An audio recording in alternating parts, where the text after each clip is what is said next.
Français, Canadiens et Amérindiens s'apprêtent à défendre la ville de Québec et ses environs. Le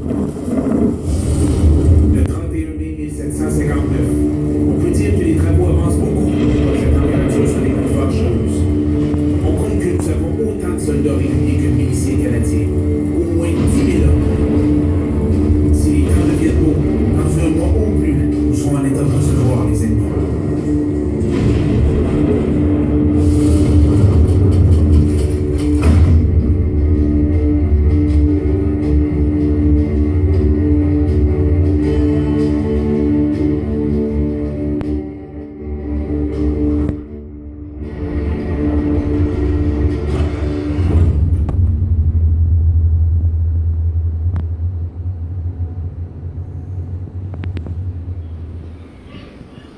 Depuis la fin de mai jusqu'à la fin de juin, on a fait des travaux considérables à Québec.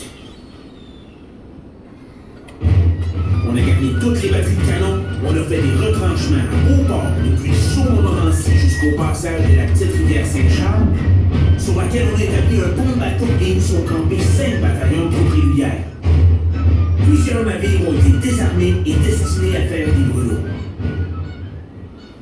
J'ai bien peur que tout cela n'empêchera pas le débarquement de Beauport, qui, selon notre général, Louis-Joseph de Montcalm, doit être l'objet essentiel de nos préparatifs.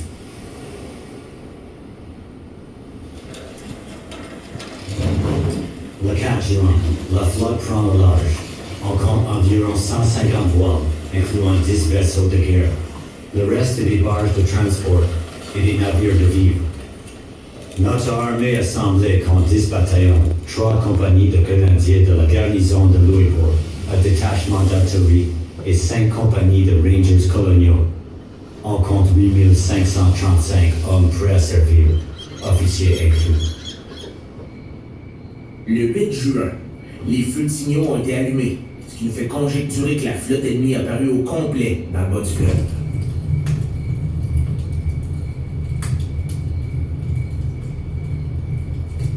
Le 21 juin, nous demandons de faire retraiter les femmes, les enfants et les bêtes vers les terres, et nous disons aux officiers de milice d'être à l'affût de l'arrivée de l'ennemi.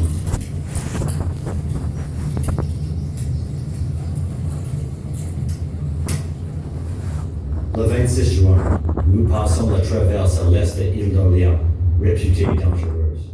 Cet exploit de navigation a grandement surpris l'ennemi, puisque nous sommes probablement les premiers à tenter de faire passer une flotte entière de cette manière. Le 27, notre général James Wolfe fait débarquer des troupes sur l'île d'Orléans.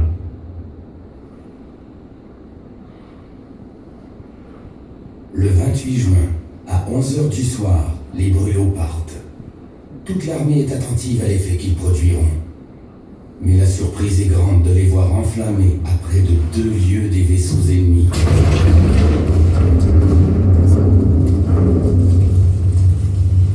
Les espoirs des Français avec leurs brûlots étaient grands, mais ils sont promptement anéantis. C'est là produit le plus grand feu d'artifice imaginable.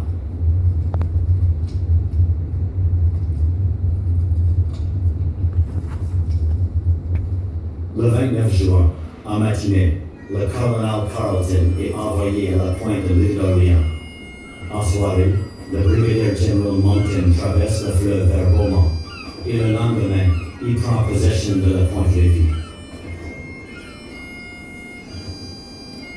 Le 1er juillet, quelques-uns rapportent que les ennemis débarquent de l'artillerie à la pointe Lévis.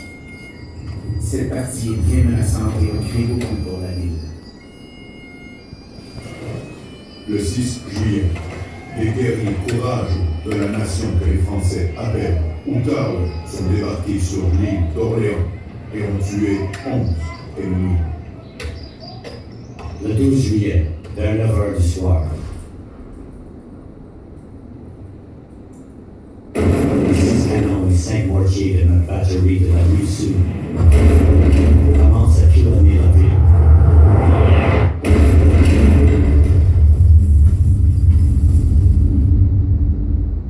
On leur a riposté. Le bombardement s'est poursuivi jusqu'à midi le 13.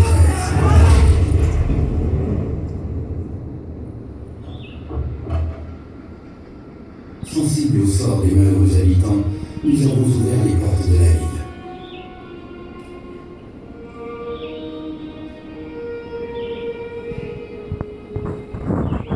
Quantité de femmes et d'enfants qui sont restés dans la ville ont été beaucoup effrayés. Notre regret est de ne pas avoir de pain à donner à tant de misérables.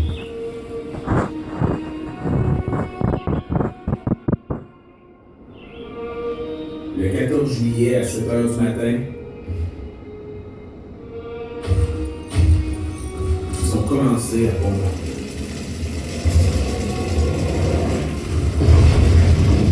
Le 15, les ennemis ont beaucoup gagné. Le 16, les ennemis ont bombardé toute la ville. Puis le 17, le 18, le 19. Le 20.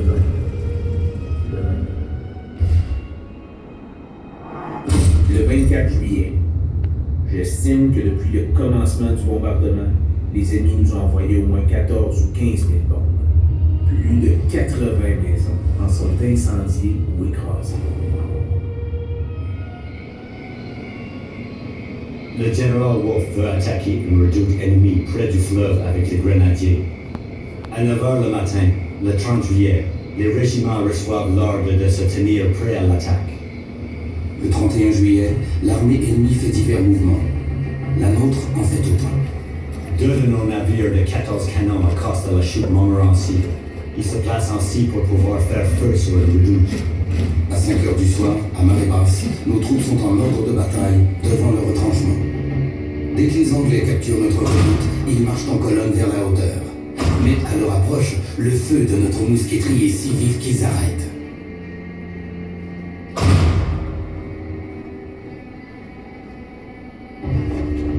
La marche désordonnée et le comportement étrange des grenadiers forcent le général Wolfe à les rappeler et à mettre fin à l'attaque. Au même moment, un orage furieux éclate et nous empêche de voir l'ennemi. Après la fin de la pluie, nous les voyons embarquant les blessés et autant de soldats possible dans les bateaux de transport. On estime leur perte de 4 à 500 hommes.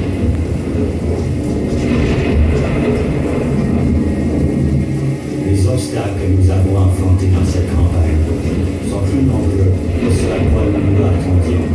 La force naturelle du territoire devant nous pose problème.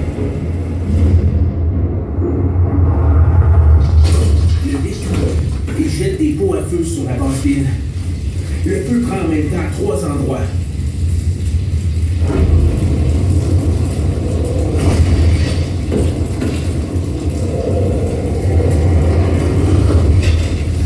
Le général Wolfe devait à son arrivée faire plier tout le Canada.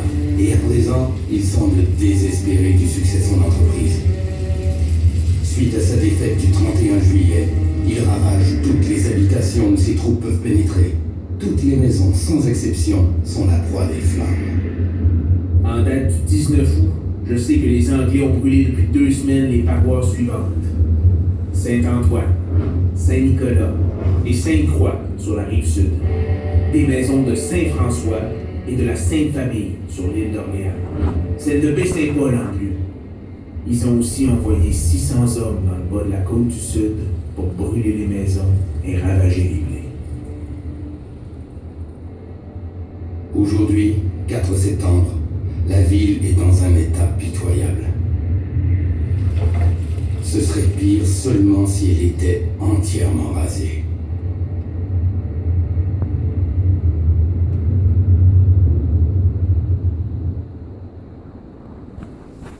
Le 10 septembre, le général a pris avec lui l'admiral Holmes, les brigadiers généraux Monckton et Townsend, et quelques officiers pour aller reconnaître l'endroit prévu pour la prochaine étape.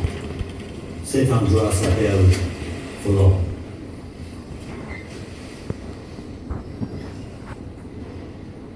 Dans la nuit du 12 et 13 septembre, toute l'opération se déroule ainsi. À 1 h du matin, les bateaux avec les troupes sont envoyés. Les soldats sont en silence. La nuit est calme. Monsieur de Montcalm se laisse entraîner dans toutes nos diversions et croit que notre objectif est toujours dirigé à Beauport. Pourtant, avant le lever du jour, nous sommes débarqués sur la rive nord, à l'ouest de la ville. Comme cette nuit doit passer un long bateau chargé de vivres, le factionnaire croit que c'est le gens qu'il doit laisser passer. Le factionnaire qui entend nager crie « Qui vive ?» On lui répond en bon français « Provision !» Et il prend ça pour de l'argent comptant. L'infanterie légère, commandée par le colonel Howe, débarque immédiatement.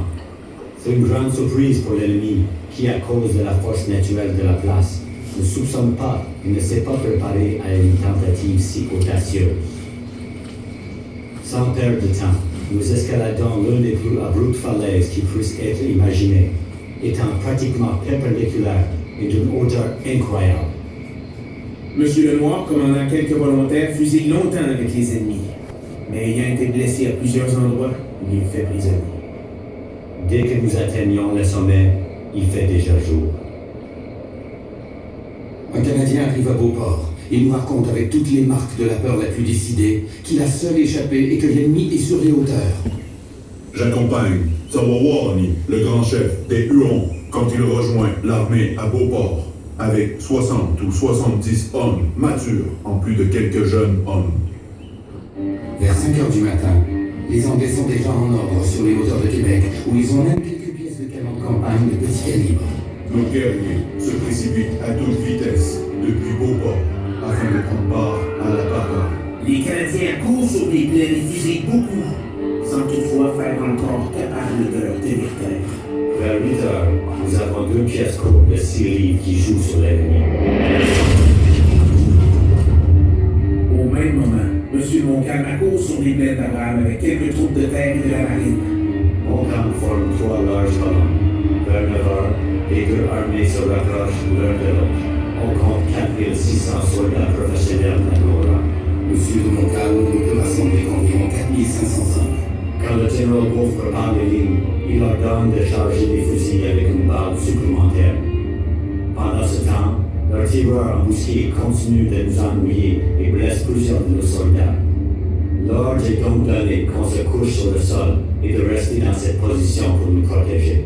Vers 10 heures, l'ennemi commence à marcher rapidement vers nous en 3 colonnes et en poussant de grands cris. Les troupes de terre marchent au centre, celles de la marine et les Canadiens sont sur les ailes. Notre armée fonce sur l'ennemi avec impétuosité. Mais comme on compte surtout sur les Canadiens, leurs rangs mal formés se rompent rapidement, soit par la précipitation de la marche, ou encore par l'inégalité du terrain. L'ennemi atterrit sur nos troupes tout en s'arrêtant moins de 40 verges de notre ligne. Nos soldats ont résisté avec intrépidité et fermeté, aucun d'entre eux n'ayant déchargé son arme, respectant fermement la volonté des officiers. Le premier rang français et canadien met un genou à terre et se couche après la décharge. C'est alors que le grand feu commence de part et d'autre. C'est la décharge lourde à courte portée la plus remarquable que j'ai vue. Cette fermeté hors du commun, de même que la dévastation de notre mitraille et de nos pièces de campagne, a causé un certain désordre chez les Français. Après 2 ou 3 décharges, nos troupes font un demi-tour à droite et retraitent. J'entendis par la suite les guerriers raconter qu'ils avaient beaucoup tiraillé sur l'ennemi, mais que dès que le général Montcalm avait donné l'attaque, tout s'était déroulé trop vite. Toutefois, notre enthousiasme devant notre réussite est considérablement refroidi par la perte de l'un des plus grands héros que notre époque, ou toute autre époque, ait connu, le général James Wolfe. Il survit tout juste pour apprendre que ses soldats sont victorieux. En l'apprenant, il dit « Comme j'ai conquis, je meurs satisfait ». Monsieur de Montcalm est blessé au bras, ce qui encourage les ennemis à avancer sur nos troupes. Tout juste après, Monsieur de Montcalm reçoit une autre blessure. C'est alors que la déroute est complète. Le désordre est si grand que les Anglais pourraient entrer dans la ville pêle-mêle avec les fuyards.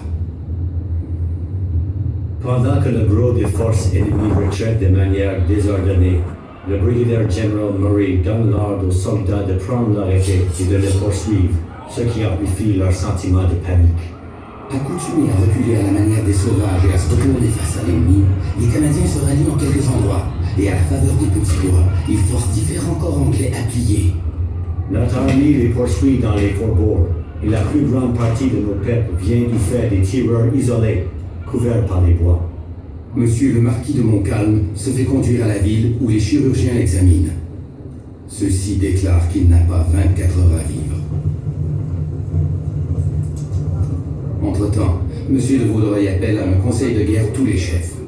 Ces messieurs, exagérant un peu la perte que nous venions de faire, opinent tous unanimement pour la retraite de l'armée à l'ouest de la ville. On convoque une réunion de notre conseil et on nous dit que les ordres sont de suivre l'armée. Cette retraite se fait sans aucun ordre, ni discipline.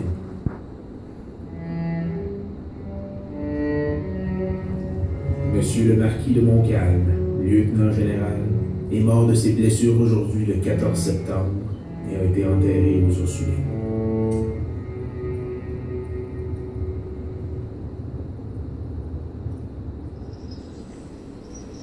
Le 15 septembre, le commandant Ramsay assemble un conseil de guerre. On apprend qu'il ne reste des vivres que pour 3 ou 4 jours et qu'il faudrait capituler aux conditions les plus honorables pour les armes du roi. Le 17 septembre à midi, un drapeau de trêve est sorti avec une proposition de capitulation.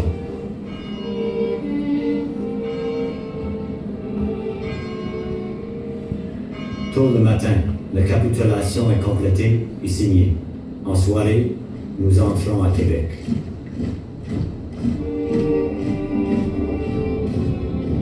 Que Québec capitule le 18 au soir rend inutile tout ce que nous avons fait et nous afflige infiniment. Il est inouï que l'on rende une place sans qu'elle soit ni attaquée ni investie.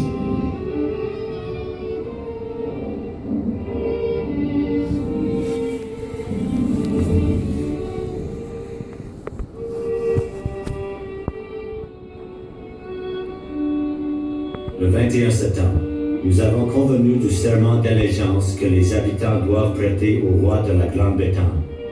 Après l'avoir pris et remis leurs armes, les habitants sont libres de quitter pour leur habitation respective. Mais quelles habitations veulent-ils que nos gens aillent occuper après les ravages? Je n'ai plus que de malheur à écrire. 20 fois j'ai pris la plume et 20 fois la douleur l'a fait tomber de mes mains. Comment me rappeler une suite d'événements aussi assommants? Nous étions sauvés et nous sommes perdus.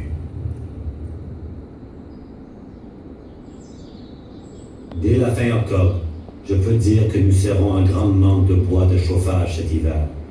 Nous sommes présentement obligés de récupérer ce qu'on peut des vieilles clôtures des maisons démolies.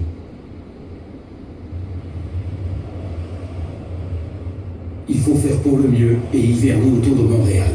Nous avancerons au printemps pour secourir Québec.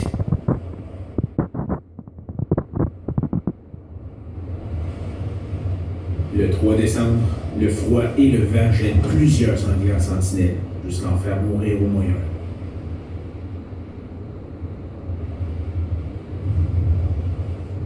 Le 18 mars, force est de constater que le scorbut, dû au froid et aux rations salées, fait des ravages dans la garnison et se répand toujours plus chaque jour.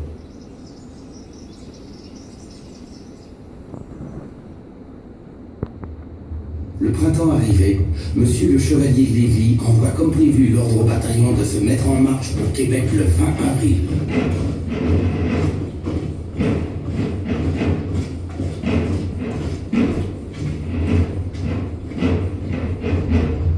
Le 28 avril 1760 matin, Monsieur le Chevalier de Lévy monte à cheval avec l'état-major de l'armée pour aller reconnaître les hauteurs d'Abraham et les postes des ennemis. Puisque le général Murray a grande confiance dans ses troupes, il décide de livrer le combat avant que les Français le prennent place. Il donne l'ordre, dès 7 heures du matin, de marcher hors de la ville avec tous les soldats disponibles en 2 colonnes. En arrivant sur le champ de bataille, nous apercevons la troupe d'ennemis à l'orée du bois de Sillery. Dès que nous sommes à portée de tir, l'infanterie légère attaque la gauche de leur armée et les fait reculer. Au même moment, les volontaires et les rangers s'occupent de la droite de leur armée, qui plie de la même façon. Suite à ce repli, nous sommes rentrés dans le bois de Sibérie et n'en ressortirons pas. L'ennemi profite de cette action, trouve une position avantageuse et charge alors vigoureusement notre flanc droit. Les échanges sont très obstinés de part et d'autre. Ils en profitent pour soutenir leur flanc avec des renforts et un peu de chance. L'ensemble des troupes sont retirées sous la protection de la mousqueterie de nos blockhouse, abandonnant le canon à l'ennemi. Nous ne pouvons rien faire de plus que travailler pour garder l'ennemi hors de la ville. Et si l'ennemi avait bien utilisé son avantage, il se serait glissé entre nous et la ville, ce qui aurait provoqué notre ruine à tous les égards. Devant les portes de la ville, nous pouvons bien chanter victoire. Nous l'avons bien gagné. Mais qu'elle nous coûte cher. Le 28 avril au matin, on recommence à tirer, mais plus. Notre artillerie est de mauvaise qualité. Pour ne pas se trouver totalement dépourvu, monsieur le chevalier de Lévis ordonne de ne tirer que 20 coups par pièce par jour et de continuer ainsi jusqu'à l'arrivée des secours. L'arrivée d'une seule de nos frégates devant la ville avant la flotte anglaise décidera du sort de Québec. Mais l'escadre anglaise arrive le 9 mai et les jours suivants. Le 15 mai, monsieur de Lévis ordonne de replier l'artillerie de la tranchée et donne les ordres pour la retraite vers Montréal.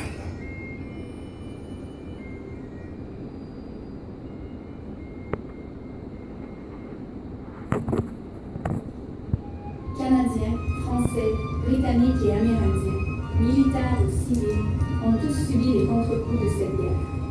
Souvenons-nous de quelques-unes de ces victimes. Philippe René Robineau de Portneuf, curé de Saint-Joachim et capitaine de milice, mort le 23 août 1759 lors de la défense de sa paroisse.